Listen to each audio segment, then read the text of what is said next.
ஓம் ஸ்ரீ சாய்ராம்.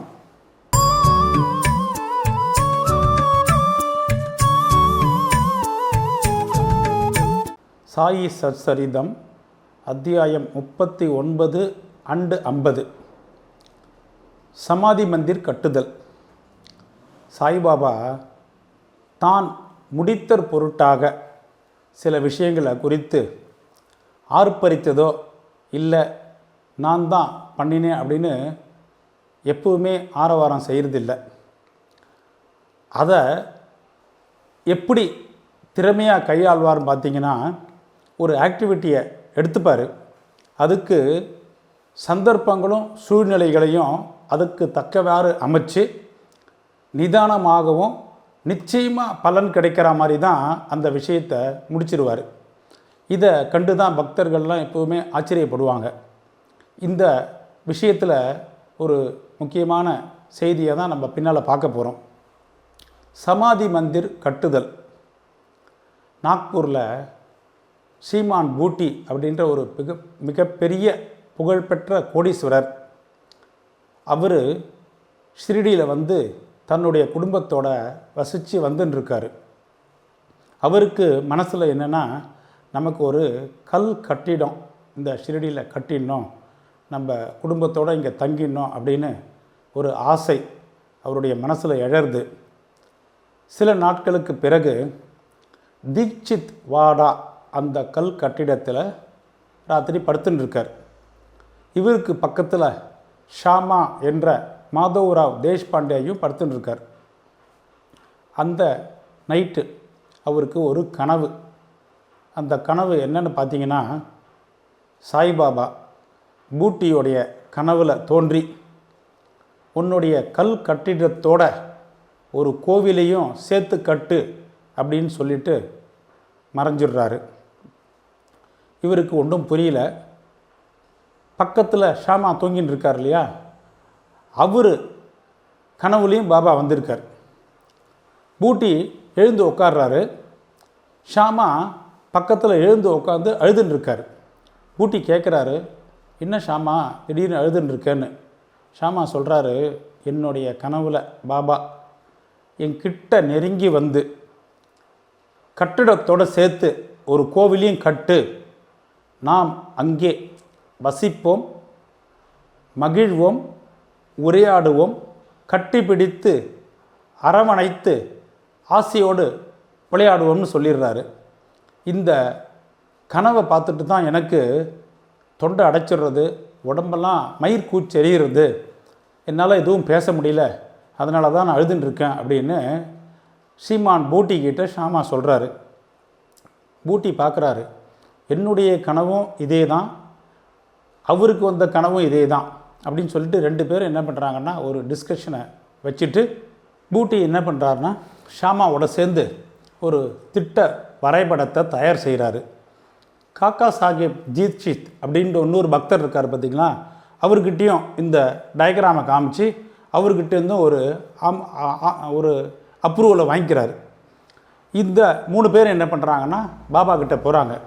இந்த மாதிரி கனவில் வந்திருக்கு பாபா, உங்களுடைய விருப்பம் என்னென்ன உடனே பாபா என்ன பண்ணுறாருன்னா ஒரு க்ரீன் சிக்னல் கொடுத்துட்றாரு, கட்டுங்க அப்படின்ட்டு. ஒரு நல்ல நாளாக பார்த்து பூஜை போட்டுடுறாங்க. இந்த கீழ்த்தளம், அதாவது பேஸ்மெண்ட்டு, உக்கரான அறை, கிணறு, இதெல்லாம் வந்து என்ன பண்ணுறாருன்னா பாபா ஷாமாவை வந்து ஒரு சூப்பர்வைசராக நியமித்து நீ அந்த கன்ஸ்ட்ரக்ஷனை பார்த்துக்கோப்பா அப்படின்றாரு. அது வரைக்கும் பேஸ்மெண்ட்டுக்கு மேலே அந்த உக்கரான அறை, கிணறு ரெடி ஆகிடுறது. அடுத்தடுத்து மேல் பில்டிங் கட்டணும் இல்லையா, அந்த வேலையெல்லாம் என்ன பண்ணுறாருன்னா பாபு சாஹேப் ஜோக் கிட்ட கொடுத்துட்றாரு. அவர் அந்த வேலையெல்லாம் சூப்பர்வைஸ் பண்ணி கட்டிடத்தை மெதுவாக எழுப்பின்னு வராரு.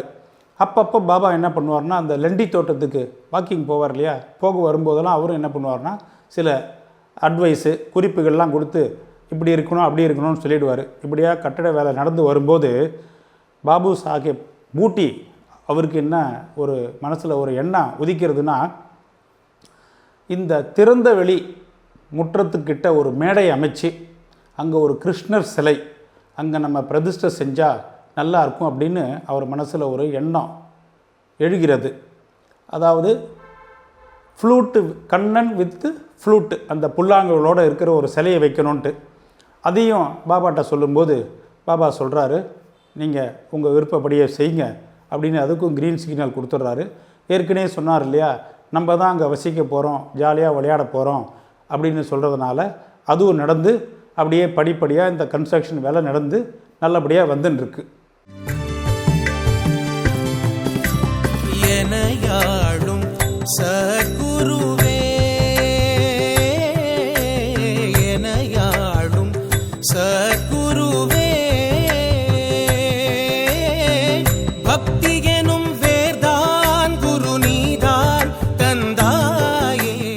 இப்படியே இந்த கட்டட வேலை கொஞ்சம் கொஞ்சமாக நடந்து வந்துட்டு இருக்கும்போது இந்த வாடா கட்டிடத்தில் ஒரு சென்டரில் ஒரு பெரிய மண்டபம் கட்டணும் அப்படின்னு ஷாமா மற்றவங்களும் விருப்பப்படுறாங்க.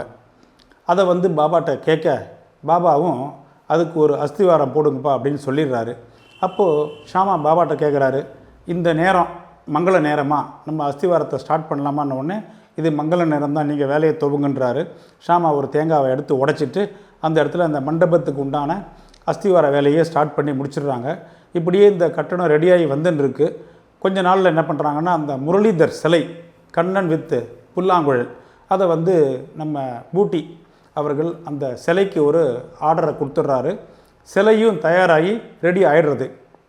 இந்த நேரத்தில் என்ன ஆகுது, ஒரு முக்கியமான நிகழ்வு ஏற்படுறது. பாபாவுக்கு அப்படியே உடம்பு கொஞ்சம் கொஞ்சமாக சுருங்கி வருது.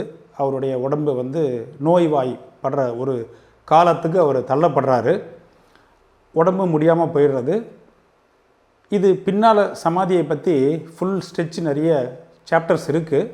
அவர் சமாதியை நோக்கி அட்டைன் பண்ண போகிறான்ற ஒரு டேட்டு எல்லாருக்கும் தெரிய வருது. ஏன்னா ஏற்கனவே பல குறிப்புகளை இதை பாபா உணர்த்தியிருக்காரு, பல பேர் புரிஞ்சிக்கல. பூட்டி என்ன பண்ணுறாருன்னா, நம்ம பாபா இந்த கல்கட்டிடத்தில் அவர் காலடி எடுத்து வச்சு இந்த ஒரு பூஜையோ அது அவர் வரல அப்படின்னு சொன்னால் இது ஒரு பூர்த்தி ஆகாது. அந்த பிரவேசம் நடக்கலைன்னா நமக்கு இவ்வளோ தூரம் செலவு பண்ணியிருக்கோம், அந்த காலத்திலேயே ₹1,00,000 மேலே இதை ஸ்பெண்ட் பண்ணி தான் இந்த கன்ஸ்ட்ரக்ஷனை அவர் கட்டியிருக்கார் அப்படின்னு சொல்கிறாங்க.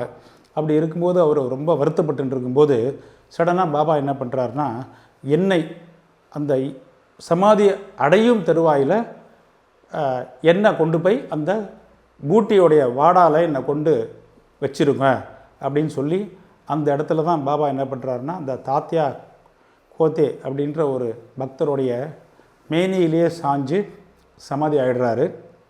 எப்படி ஆகிப்போச்சுன்னு பார்த்தீங்கன்னா, அந்த சமாதி மந்திர், நாம் அங்கே விளையாடுவோம், வாழ்வோம், நடப்போம், கட்டி பிடித்து ஒருத்தரை அரவணைச்சு விளையாடுவோன்னு சொல்கிறாரு. பார்த்தீங்களா, அவர் இந்த சாப்டர் நம்ம ஆரம்பிக்கும் போதே பார்த்தீங்கன்னா, தான் செய்து முடித்ததற்கு பொருட்டாக ஒரு ஆர்வமோ ஒரு ஆர்ப்பரிப்போ ஒரு பெருமையோ எப்பவுமே பாபா செய்ய மாட்டார்ன்றத அவருடைய விஷயத்திலே பாருங்கள். அப்படியே சைலண்ட்டாக சூழ்நிலைகளையும் சந்தர்ப்பங்களையும் அதுக்கு ஏற்ற மாதிரி மாற்றி நிதானமாகவும் நிச்சயமாக அதுக்கு ஒரு பலன் உண்டு அப்படின்றத இந்த சமாதி மந்திர் கட்டுதலில் பாபா அப்படி காமிச்சிட்டாரு. முரளிதர் சிலைக்கு பதிலாக தானே அந்த இடத்துல போய் முரளிதர் ஆயிடுறாரு. இன்றைக்கி ஷிரடியில் கிட்டத்தட்ட 107-108 வருஷம் ஆகிப்போச்சு பாபா சமாதி அடைஞ்சு.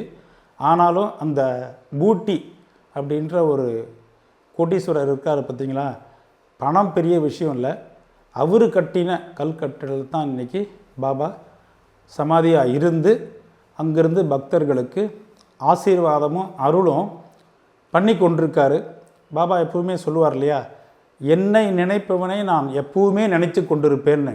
எனக்கு ஒரு ரயிலோ வண்டியோ வாகனமோ அப்பயே சொல்லியிருக்கார், விமானமோ எதுவுமே தேவையில்லை, என் பக்தன் உண்மையாக இருந்தால் அவனுடைய தேவையை நான் பூர்த்தி செய்வேன் அப்படின்னு சொல்லிட்டு இப்படி தான் இந்த சாயி நாதர் அந்த கல் கட்டிடத்திலிருந்து அன்றிலிருந்து இன்று வரை என்றும் இந்த உலகம் இயங்கும் வரை யார் அவரை முழுமையாக உண்மையாக ஸ்திரமாக நம்பி பக்தியோடு அவரை வழிபடுறானோ அவருடைய ஆசீர்வாதம் தொடர்ந்து இருந்து கொண்டு தான் இருக்கும். இத்துடன் அத்தியாயம் 39/50 முடிவடைகிறது. ஓம் ஸ்ரீ சாய்ராம். சத்குருவே பக்தி எனும் வேர்தான் குரு நீதான் தந்தாயே எனையாளும் சத்குருவே காரணமாகி காரியமாகி சீரலாம் உயிர் கூறலாம் வந்து சுவாசமாய் எனையாளும்